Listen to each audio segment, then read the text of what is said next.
dentro de você. Que Cristo cresça e que eu diminua. Amém, Jesus. Que Cristo cresça na sua vida.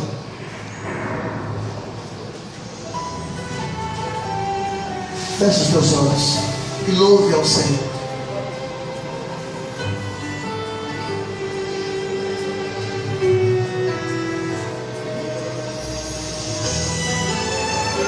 Sinta a presença de Deus.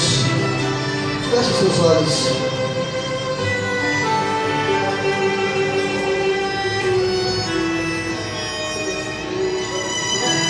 Uma mistura de sangue com fogo, a terça parte deste mundo queimará.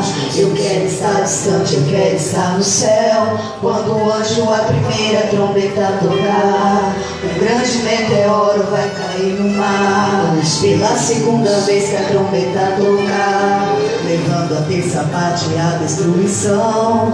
Não quero estar presente nessa ocasião.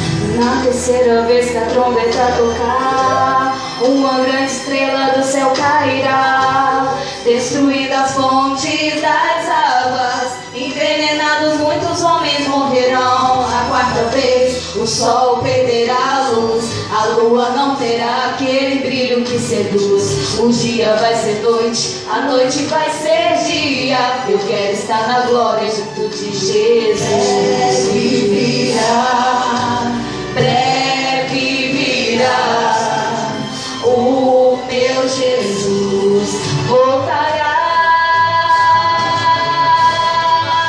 Eu quero estar além de tudo, eu não pertenço a este mundo. Eu vou guardar a minha fé pra não perder minha coroa.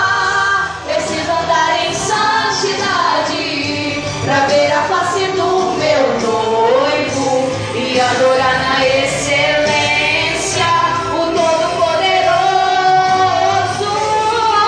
Espírito de Deus, adore ao E Senhor. quando pela quinta vez a trombeta tocar, a porta do inferno então se abrirá. O mal será liberto para atormentar aqueles que não foram fiéis a Jeová. Os homens vão querer